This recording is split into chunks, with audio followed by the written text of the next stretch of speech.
नमस्कार and welcome to Bharat affairs. Canada से एक बहुत बड़ी अपडेट निकल के आ रही है कि कनाडा की जो सरकार है, जस्टिन ट्रूडो की जो सरकार है, ये अब गिरने वाली है। मतलब ये हाई रिस्क में है क्योंकि जो एनडीपी पार्टी है, जो जगमीत सिंह की जो पार्टी है, इन्होंने अपना जो सपोर्ट है वो वापस ले लिया। और इसके रिगार्डिंग आप देख पाएंगे दुनिया भर के आर्टिकल्स आपको देखने को मिलेंगे जहां पर ये लिखा हुआ है कि सेट बैक फॉर कनाडाज ट्रूडोज एज की एलाई। जगमीत सिंह की जो पार्टी है, एनडीपी पार्टी, इन्होंने अपनी जो सपोर्ट है वो वापस ले ली है। और इसके बाद में जगमीत सिंह इन्होंने यहाँ पर ट्वीट करते हुए ये लिखा कि द डील इज डन। और यहाँ पर इन्होंने कारण भी दिया है कि जो द लिबरल पार्टी है, जो जस्टिन ट्रूडो की जो पार्टी है, ये वीक हो चुकी है, ये सेल्फिश हो चुकी है और कंजर्वेटिव्स के जो इंटरेस्ट है इसे रोकने के लिए ये फेल साबित हुए हैं। और इसी के लिए यहाँ पर ये लिख रहे हैं कि ये जो पूरी जो सिचुएशन है कनाडा में, इसे एनडीपी सही कर सकता है। लेकिन सबसे बड़ा सवाल यहाँ पर यह निकलता है कि जगमीत सिंह की जो पार्टी है, एनडीपी पार्टी, इन्होंने जस्टिन ट्रूडो के साथ में जो 2022 के टाइम से जो गठबंधन की सरकार चल रही है, ये वापस क्यों ले ली है। और यहाँ पर इस बात पर भी हम फोकस करेंगे कि 2025 अक्टूबर में जो इलेक्शंस कंडक्ट होने वाले वहां पर हाउस ऑफ कॉमन के, मतलब पार्लियामेंट के इलेक्शंस के, जो कहीं न कहीं अभी 13 से 14 महीने बाकी है। इस बीच में अब यहाँ पर जस्टिन ट्रूडो की जो सरकार है उसका क्या होगा। यहाँ पर एनडीपी जो पार्टी है, जिन्होंने अपनी जो सपोर्ट है वो वापस ली है, ये आगे क्या सोच कर चल रही है। और इस बीच में जो अपोजिशन पार्टी है कनाडा में, इसे किस तरीके से यहाँ पे एडवांटेज मिल सकता है। तमाम जो चीजें हैं इस वीडियो में बात करने वाले हैं। लेकिन आप देख पाएंगे कि इस पर हिंदी मीडिया के आर्टिकल्स भी यहाँ पर आज के टाइम में पब्लिश हो रही है, जहां पर ये लिखा हुआ है कनाडा में खालिस्तान समर्थक जो पार्टी है, इन्होंने ट्रूडो का साथ छोड़ दिया है। जो 2.5 साल से कहीं गठबंधन की सरकार थी, जिस तरीके से इंडिया में आज के टाइम में जो मोदी गवर्नमेंट है, मोदी 3.0, कहीं ना कहीं ये जो कोलिशन गवर्नमेंट है, सेम तरीके से कनाडा में यहाँ पर सरकार चल रही थी 2021-22 से। लेकिन अब ये जो सरकार है वो गिर सकती है चुनाव से पहले। और इसीलिए यहाँ पर आर्टिकल पब्लिश की हो रही है कि कनाडा जो गवर्नमेंट है ये रिस्क में है। लेकिन सबसे बड़ा सवाल निकलता है कि कैनेडियन जो पॉलिटिक्स है, यहाँ पर एक्चुअली हो क्या रहा है। तो इसी समझने के लिए सबसे पहले आपको ले चलते हैं हाउस ऑफ कॉमन, जो कनाडा की हम बात करें। जिस तरीके से इंडिया में लोकसभा है, उसी तरीके से जो कनाडा का जो लोकसभा है, हाउस ऑफ कॉमन जिसे कहते हैं, 338 सीटें हैं। और इस 338 सीट में से मेजोरिटी के लिए यहाँ पर सरकार बनाने के लिए 170 सीट की यहाँ पर जरूरत होती है। अभी जो सरकार है, जस्टिन ट्रूडो की जो सरकार है, जो लिबरल पार्टी की जो सरकार है, जिनके पास में अभी 160 सीटें हैं। और इसे यहाँ पर सरकार बनाने के लिए सपोर्ट में जगमीत सिंह की जो पार्टी है, न्यू डेमोक्रेटिक जो पार्टी है, इन्होंने यहाँ पर अपनी 24 सीट जो है और वो जस्टिन ट्रूडो की जो पार्टी, लिबरल पार्टी, ये सपोर्ट में दी हुई। और इसके बाद में इनकी जो सीटें हो जाती है 184, और चाहिए यहाँ पर मेजोरिटी के लिए 170 सीटें। लेकिन जैसे ही अपनी ये सपोर्ट वापस लेते हैं, इनके पास में जो सीटें हैं 160 हो जाएगी। उसमें से भी कहा यह जा रहा है कि 2 से 3 जो सीटें हैं ऑलरेडी इनके पास में और भी कम है, मतलब 157-58 के आसपास में करेंटली इनके पास में सीटें हैं, जो कि मेजोरिटी से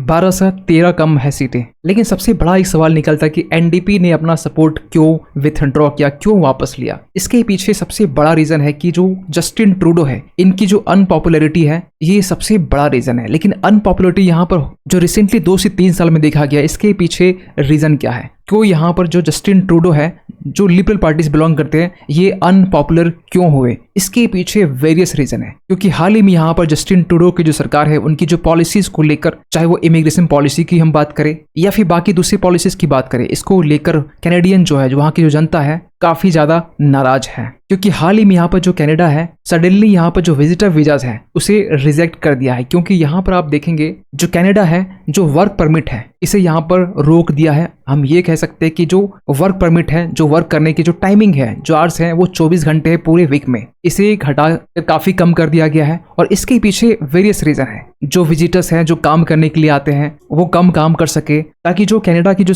जनता है उसे अपॉर्चुनिटी मिल सके वहां पर काम करने के लिए। और इसको लेकर जो पंजाबी यूथ है, जो स्टूडेंट वीजाज है, इस पर भी कहीं कहीं ये इम्पैक्ट देखा जा रहा है। और जिस तरीके से इसके बाद में एक एंटी इमिग्रेशन सेंटिमेंट राइज हो रहा है कनाडा में, ये भी एक कनाडा का सबसे एक बड़ा चिंता का विषय बन रहा है, जिसको लेकर यहाँ पर इंडियन स्टूडेंट की तरफ से प्रोटेस्ट भी देखी जा सकती है। क्योंकि अगर आप बात करेंगे ओनली जुलाई के बारे में, तो जुलाई इसी साल की हम बात करें, जहां पर कनाडा में 5853 जो फॉरेन ट्रेवलर्स हैं, इंक्लूडिंग इसमें स्टूडेंट्स भी है, वर्कर्स भी है, टूरिस्ट भी है, इसे कनाडा कनाडा से दूर रखा गया। इवन की ऑन एवरेज हम बात करें तो 3727 जो फॉरेन ट्रेवलर्स हैं उसे एंट्री करने के लिए डिनाई कर दिया गया। ये पर मंथ हम बात कर रहे हैं। अगर हम इसी साल की बात करें तो जो कि प्रीवियस ईयर से 20% ये इंक्रीज हो चुका है एंट्री को डिनाई करने के मामले में। और इसके लिए कनाडा रीजन देता है कि कनाडा का जो बॉर्डर है इसका यूज जो है वो इलीगल तरीके से यहाँ पर किया जा रहा है इंडियंस की तरफ से, और कनाडा बॉर्डर को यूज करके जो इंडियंस हैं वो यूएस में एंटर हो रहे हैं। और दूसरा सबसे बड़ा रीजन है कनाडा की इकोनॉमी,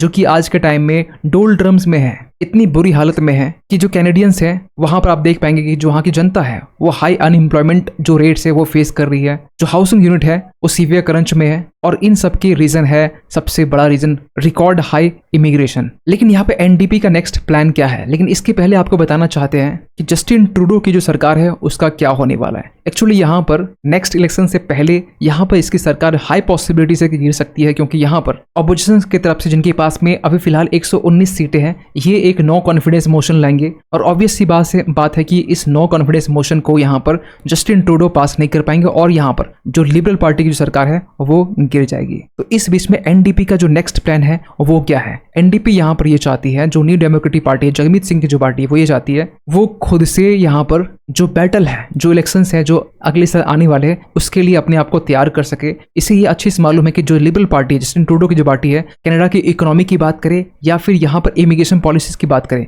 दोनों में फेलियर साबित हुए, और इसी को देखते हुए जो अपनी सपोर्ट है वो वापस ली है। और यहाँ पर एक्सपर्ट ये भी कह रहे हैं कि जो एनडीपी है इनके पास में फिलहाल भी इनफ टाइम भी होगा अगले साल के इलेक्शंस के लिए, ताकि इस बीच में ये मनी और रिसोर्सेज वो रेज कर पाएंगे, ताकि जो वहां पर जो अपोजिशन की जो पार्टी कंजर्वेटिव पार्टी इसके खिलाफ ये लड़ सके। लेकिन इस बीच में जो अपोजिशन है वो डिमांड कर रही है अर्ली पोल्स के बारे में। अर्ली पोल्स अगर होता है तो डेफिनेटली यहाँ पर जो जस्टिन ट्रूडो की जो सरकार है वो गिर सकती है, और यहाँ पर हाई पॉसिबिलिटीज है कि जो इलेक्शंस है वो 2025 से पहले भी हो सकती है, जो जस्टिन ट्रूडो कभी नहीं चाहेंगे। तो क्या यहाँ पर जो कंजर्वेटिव पार्टी है, जो राइट विंग की जो पार्टी है, क्या इसे यहाँ पे एडवांटेज या बेनिफिट मिलने वाला है? ऑब्वियस सी बात है यहाँ पर मिल सकती है, इट कुड बी, क्योंकि ये लंबे टाइम से कहते आ रहे हैं कि country needs a change in government. क्योंकि जो कंजर्वेटिव पार्टी के जो लीडर है पोलिवरे, इनका ये मानना है कि अगर ये सरकार में आते हैं तो इनके आने के बाद में जिन देशों के साथ में जो रिश्ते बिगड़े हैं, फॉर एग्जांपल इंडिया के साथ जो रिश्ते बिगड़े हैं लास्ट ईयर से हम बात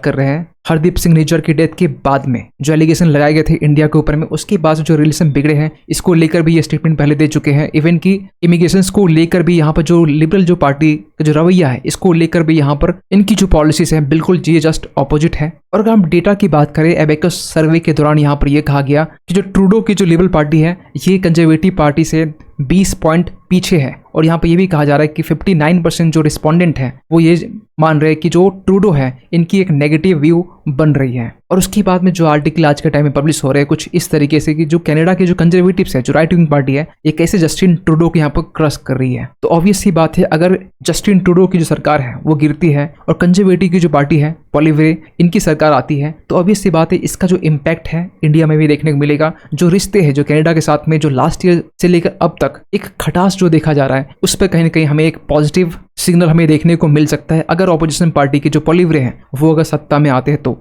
लेकिन सबसे बड़ा एक चैलेंज होने वाला है कि उनके पास में जो मेजोरिटी सीटें हैं वो इनके पास में नहीं है, क्योंकि उनके पास 119 सीटें मात्र हैं और मेजोरिटी के लिए यहाँ पर चाहिए 170 सीटें। तो ऑब्वियस सी बात है इनकी ये इसको गठबंधन की सरकार बनानी होगी, और इसके लिए और भी जो अदर पार्टीज हैं इनके साथ आना होगा, या फिर इनकी जो सीटें हैं नेक्स्ट इलेक्शंस में इन्हें 119 से बढ़ाकर एटलीस्ट 150 के आसपास में करना पड़ेगा। सो इसको लेकर आप क्या सोचते हैं कमेंट कीजिएगा। लेकिन फिलहाल अभी कनाडा में जिस तरीके से पॉलिटिकल जो उठापटक है वो देखी जा रही है, इसको लेकर इंडिया की तरफ से कोई भी स्टेटमेंट नहीं है। लेकिन एक टाइम में डॉक्टर एस जयशंकर ने यहाँ पर यह कहा था कि कनाडा की मजबूरी है कि इंडिया के ऊपर ब्लेम करना। लेकिन अब जो चीजें हैं कहीं ना कहीं जस्ट हमें ऑपोजिट हमें देखने को मिल रहा है, क्योंकि जो खालिस्तान मूवमेंट को जो सपोर्ट करती है जो पार्टी एनडीपी पार्टी, अब वो जस्टिन ट्रूडो के साथ यहाँ पर नहीं है। तो कहीं ना कहीं चीजें जो इक्वेशन है अब हमें बदलता हुआ दिखाई दे सकता है। खैर इसको लेकर आप क्या मानते हैं कमेंट कीजिएगा। और जाते जाते एक क्वेश्चन आप सभी के लिए कि हाल ही में यहाँ पर कौन से स्टेट गवर्नमेंट ने यहाँ पर recently Aparajita women and child bill 2024 को पास किया है? आपके पास ऑप्शन है गुजरात, उत्तर प्रदेश, वेस्ट बंगाल या फिर आसाम। सही आंसर कीजिए कमेंट सेक्शन पे। मिलते किसी अगले वीडियो में, तब तक के लिए थैंक यू सो मच।